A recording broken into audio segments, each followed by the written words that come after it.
Ciao, ciao a tutte e tutti, bentornati su questi schermi. Fatemi sapere se mi sentite, mi vedete, se è tutto ok. Oggi YouTube ha deciso che va bene e non si è lamentato, quindi immagino sia ok. Ma scrivete in chat se ci siete, se non ci siete, se siete in modalità già natalizia. Io nel frattempo bevo il mio caffè, caffè per davvero oggi.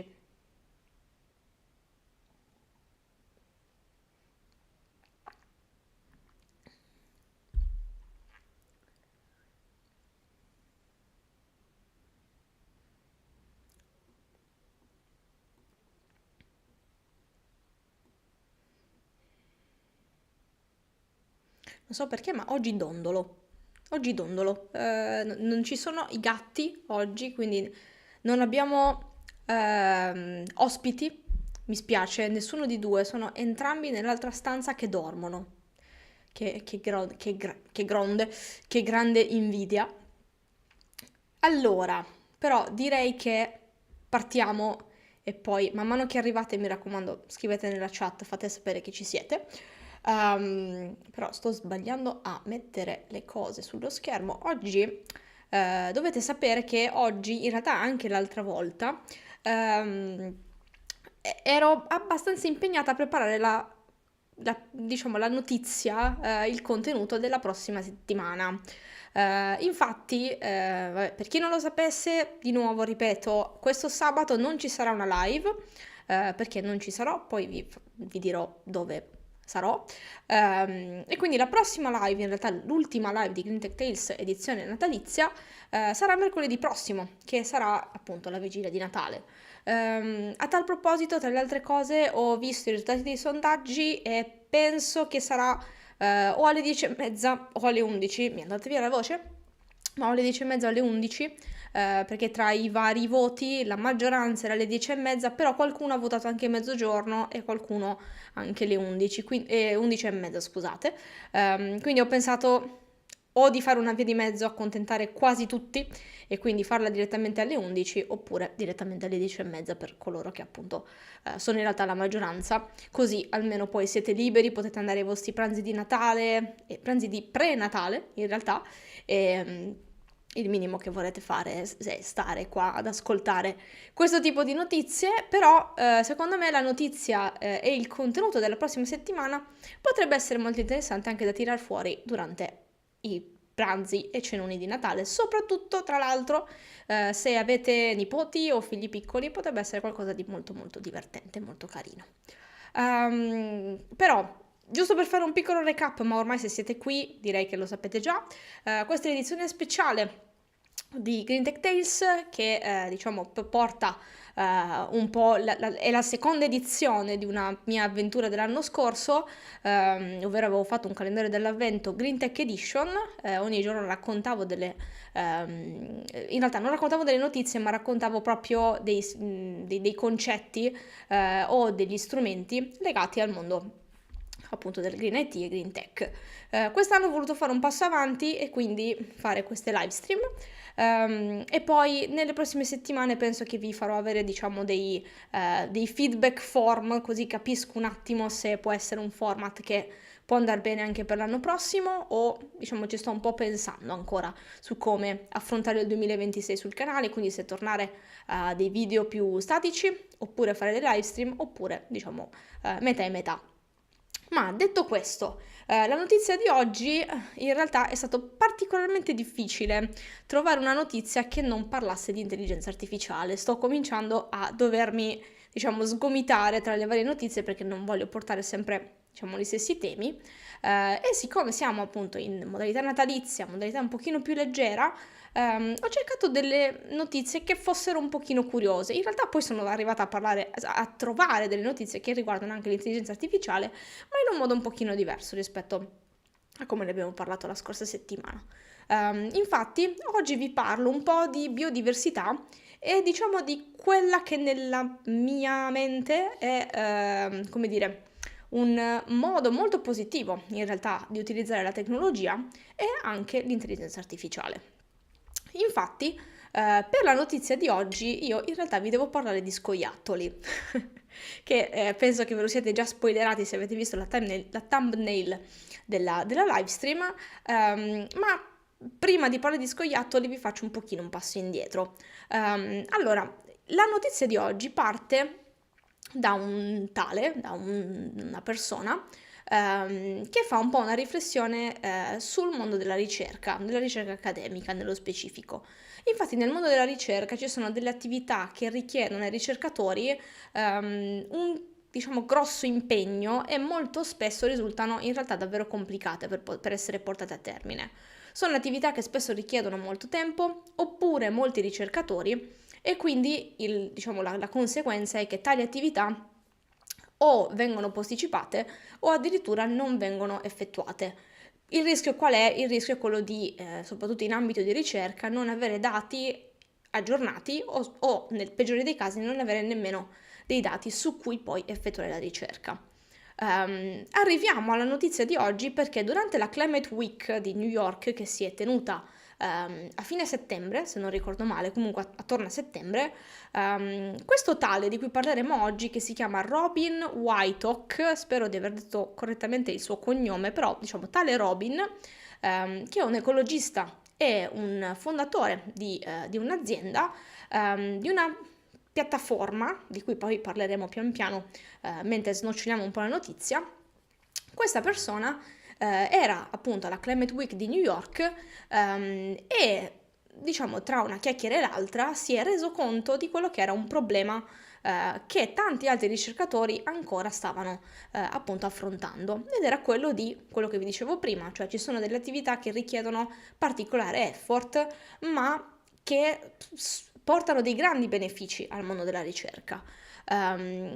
E l'attività di cui si parlava e quella di cui si è appunto scontrato riguarda gli scoiattoli. Riguarda gli scoiattoli perché una delle attività di cui si è trovata a parlare durante appunto un tavolo di discussione o comunque tra un caffè e l'altro era la difficoltà nel portare avanti attività come si dice, soprattutto di biodiversità e delle indagini legate appunto alla biodiversità, nello specifico degli scoiattoli che abitano a Central Park. Ora, questa notizia a me ha fatto davvero sorridere perché mi sono immaginata questi ricercatori che devono andare a contare gli scoiattoli a Central Park e chiaramente si ritrovano in una situazione di particolare difficoltà. Ora, l'ultimo censimento degli scoiattoli di Central Park fu fatto nel 2018. Nel 2018 questa attività aveva coinvolto oltre 300 persone, ma erano 300 volontari, ovviamente volontari che avevano competenze in qualche modo sul lato appunto ecologico, ma come dire, ho sentito dei rumori, scusate, un attimo. No, ok, è tutto a posto. Il bello della diretta. Nel 2018, appunto, questo tipo di attività aveva coinvolto 300 volontari. Quindi questa persona si è detta, ma com'è possibile? E soprattutto, probabilmente ci sarà un modo per rendere questa attività un pochino più scalabile. E appunto gli è rimasto appunto questo pallino e quindi ha detto ok, la mia missione di questo weekend è quello di effettuare la stessa indagine o comunque portare a casa dei dati per questo censimento ma in un modo un pochino più intelligente, ed è da qui che entra in gioco la piattaforma di cui è cofondatore questo tale Robin, lo continuo a chiamare Robert, in realtà è Robin il suo nome, e la piattaforma di cui lui è appunto fondatore si chiama Ocala. Questa è una piattaforma per il monitoraggio in natura ed è basato appunto sull'intelligenza artificiale. Adesso, tra un attimo vi faccio vedere un po' tutto, ma vi comincio a condividere la notizia, che in realtà mi stende perché c'è questo scoiattolino qua, però appunto giusto per darvi un attimo se il mio cursore ce la fa a farmi andare di qua, ok. Per darvi un attimo di di contesto, lui che cosa ha fatto? Appunto, l'avventura è avvenuta in un sabato, appunto, durante la Climate Week, e quello che ha fatto questo ricercatore, questo ecologista in realtà, è stato quello di utilizzare una metodologia di vivere di campionamento, che sostanzialmente si chiama distance sampling. Ora, io ovviamente ho cercato delle spiegazioni su che cosa si tratta, ma probabilmente chi è qua e ha studiato statistica o magari è appassionato di questo tipo di cose sa che questo tipo di metodologia consiste nel, diciamo, tracciare e identificare dei punti dai quali, come dire, campionare in un certo senso l'oggetto del calcolo che si sta facendo, quindi in questo caso dei punti ben specifici di una piccola area del parco di Central Park, per individuare l'eventuale presenza o meno di scoiattoli.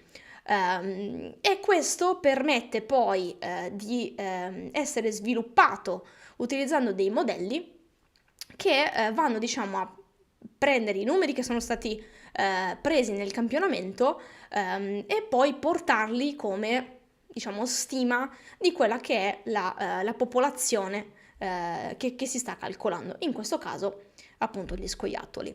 Ora, quello che è un punto estremamente interessante è che l'attività che ha svolto tale Robin in realtà ha impiegato non solo praticamente un 3 ore, quindi molto meno tempo rispetto alla quantità di tempo che era stata occupata dai ricercatori, dei volontari, scusate, del 2018, ma non solo, aveva permesso di non stare a girare sul tutto Central Park, ma di limitare la ricerca in un'area ben definita.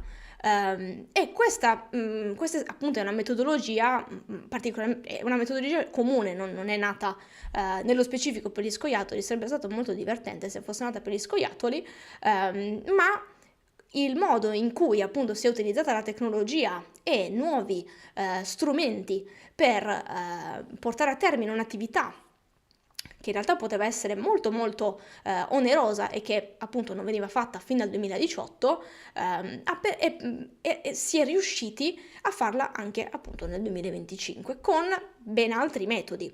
Ora, la cosa interessante è che nel 2018, quindi l'ultimo censimento, contava circa, adesso vedo se riesco a beccare il punto, qui, allora, esatto, vediamo se riesco a ingrandire un po' il testo. Nel 2018 il numero di scoiattoli che erano stati contati era circa 2400. Il risultato che ha ottenuto tale Robin in quel, appunto, condizione molto molto limitata e tempo molto molto più stretto rispetto a quello che era stato utilizzato dai volontari, è di circa 3.000 scoiattoli. Quindi c'è sicuramente una percentuale di differenza che appunto può essere attribuita alla metodologia che è stata utilizzata, o forse a dei cambiamenti nella popolazione degli scoiattoli che abitano Central Park. Probabilmente negli ultimi anni Central Park è particolarmente conveniente per viverci, e quindi gli scoiattoli hanno deciso di abitarlo molto di più. Però quello che appunto è interessante è che con questo tipo di metodologie molto più avanzate rispetto a far andare i volontari, 300 volontari, a contare gli scoiattoli fisicamente, quindi con tanto di possibile errore umano e anche possibile conteggio di duplicati, in realtà ci fa pensare che questo tipo di metodologie può essere un'ottima strada per avere nel tempo e soprattutto magari soprattutto con metodologie che vengono utilizzate non solo per una giornata, per 3 ore di un weekend, ma anche per dei calcoli che possono essere effettuati in una settimana o comunque in un intervallo di tempo un pochino più lungo, e in quel caso sicuramente i numeri che si ricavano possono avvicinarsi molto di più a quella che è, diciamo, la realtà effettiva. Ma dove arriva il punto dell'intelligenza artificiale? Arriva perché la piattaforma che vi dicevo prima, che si chiama Ocala, e prima ho scorso tutta la pagina, ma non vi consiglio di farlo perché mi impiega un'eternità a caricare questa pagina. Questa piattaforma utilizza dei modelli di intelligenza artificiale. Ora, la startup, no scusate, non sono sicura se è una startup, però Ocala è nata nel 2022. Ora fatemi mettere in un altro punto però qui, ok, perché devo trovare un punto che non sparaflashy tutti, ma la Ocala è nata nel 2022 ed è nata in ambito, anche questo in ambito accademico. Ora, questa piattaforma utilizza dei modelli che sono stati trainati da Google.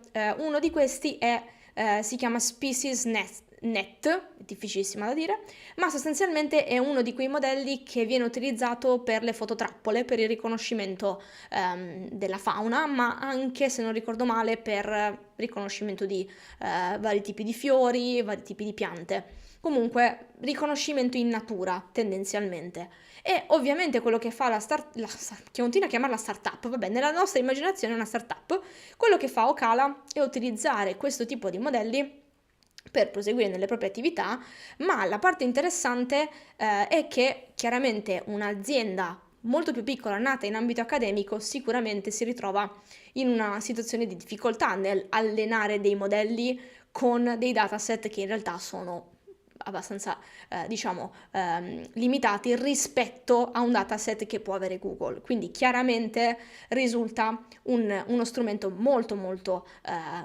potente che può essere utilizzato come ha diciamo, confermato il nostro Robin in ambito accademico. Un altro punto di cui parla questo tale Robin nell'intervista, e qua magari coloro che si occupano di dati o comunque sono diciamo analisti e magari lavorano un pochino di più con i dati rispetto a quanto posso farlo io, è diciamo una sorta di critica in un certo senso che lui appunto fa a tutti coloro che lavorano con questo tipo di strumenti perché spesso ci si concentra e si dà molto più spazio sul numero di dati che si ha, quindi sia che si abbiano pochi dati oppure troppi o comunque qualsiasi via di mezzo rispetto a come utilizzare i dati stessi o a quali informazioni si possono recuperare da appunto questi dati. Chiaramente uno dei riferimenti che viene fatto è anche a quello che vi dicevo prima, quindi ai modelli che vengono allenati con un'enorme quantità di dati e di informazioni, di fotografie, eccetera, e poi l'utilizzo che se ne fa dipende poi appunto dall'ambito accademico che magari ha accesso a questo tipo di strumenti oppure no. E l'altra critica è il fatto che in ambito accademico si tende ancora nel 2025 a far leva molto su carta e penna e chiaramente quando si deve fare un censimento, in questo caso sono gli scoiattoli, ma può essere anche un censimento di altri tipi di animali o altri tipi di oggetti, diventa chiaramente molto più complicato. Vediamo se mi ero segnata qualcos'altro, ma nel frattempo se avete curiosità su questa live, cioè scusate, su questa notizia, scrivetemelo pure in chat. Io ad esempio adesso mi apro anche la chat perché se la tengo aperta poi non capisco più niente di quello che sto dicendo. E quindi riporto questo di qua. Però la startup la startup, vabbè, niente, cioè oggi è una startup Ocala, tra l'altro adesso magari vado a controllare effettivamente se si tratta di una startup oppure no. Pa, pa, pa. Allora. No, vi ho parlato della metodologia spiegata in modo proprio iper semplice che potete spiegarlo anche durante il pranzo di Natale e di questi magnifici scoiattolini. Ehm, quindi, se non avete commenti, io diciamo faccio un po' il mio, la mia in un certo senso chiusura, ma adesso voglio effettivamente controllare se si tratta di una startup oppure no, perché adesso mi è venuto proprio il dubbio, però forse no. Forse non è una startup, quindi li ho chiamati con un altro nome. Vabbè, sappiate che si chiama Ocala, la piattaforma. Però ecco, quello che ho pensato leggendo, scusate, questa notizia è il fatto che sicuramente ci sono un sacco di modi per utilizzare l'intelligenza artificiale, per utilizzare i vari mille modelli che sono presenti online di qualsiasi tipo per ormai qualsiasi cosa. Chiaramente questi sono modelli molto specifici, quelli che vengono utilizzati per le fototrappole. Se non ricordo male, questo qui proprio è relativo alla fauna e alla flora. Non sono sicura della flora, ma della fauna abbastanza. E quindi può portare grossi benefici per tutte quelle attività che sono legate appunto alla biodiversità e in generale all'ambiente. E questo sicuramente è uno di quei modi, diciamo, che rientrano nella categoria di AI for good, quindi che ci permettono di rendere molto più scalabili alcune attività, come vi dicevo all'inizio, che probabilmente non verrebbero nemmeno portate a termine dalle persone perché richiedono materiale, richiedono tempo, richiedono una certa organizzazione.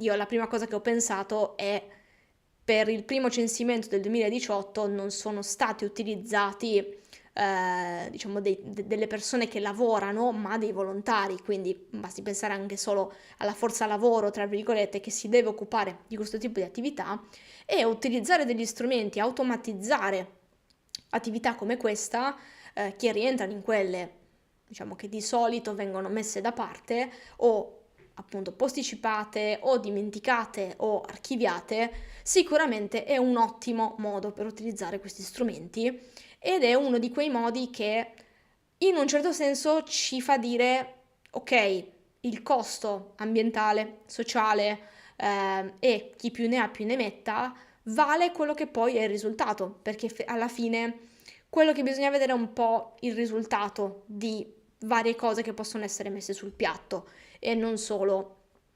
appunto i lati iper positivi e iper negativi. Chiaramente per ogni attività c'è un costo, ma se poi quel costo viene ammortizzato o viene recuperato per la natura dell'attività stessa, sicuramente è molto più, diciamo, ragionevole portare avanti quel tipo di attività che non archiviarla o posticiparla. Se non ci sono domande, io direi che vi faccio un brevissimo recapino. Quindi, se non siete iscritti al canale, iscrivetevi. Molto semplice. Iscrivetevi. Siamo quasi ai 150 iscritti, quindi dai, entro la fine dell'anno 150 iscritti, chiudiamo tutto. No, non chiudiamo tutto, chiudiamo l'anno in un buon modo. Ma altra cosa, se vediamo se riesco ad azzeccare, no, era la schermata sbagliata. Se vi va di supportare il canale, perché la grafica si è un pochino spostata, adesso non c'è il bordo, vabbè, la sistemerò, però per adesso va bene così. Se volete supportare il canale economicamente, Ko-fi, qua, niente, questa cosa non imparerò mai a farla. Dateci un caffè, un tè, quello che volete. E se invece non potete supportare il canale economicamente, non vi preoccupate, iscrivetevi, condividete queste live stream, condividete magari la playlist di Natale stessa e poi, diciamo, mandatemi, in realtà mandatemi, prima vi devo mandare io il form per i feedback, ma poi vi appunto invito a rispondere ai feedback e a farmi sapere cosa ne avete pensato di queste live stream, dei contenuti e di quello che magari della modalità che vorreste che Green Tech Tales prendesse nel 2026. Era difficilissima sta frase. Ultimissimissima cosa, come vi dicevo all'inizio, sabato non ci sarà una live stream, ma Ci vediamo direttamente mercoledì prossimo, la vigilia di Natale, 24 dicembre, penso alle 10:30, così poi vi lascio andare, tutti siete liberi e siete freschi freschi dei vari racconti. Quindi niente, io direi che vi saluto e ci vediamo mercoledì prossimo. Grazie.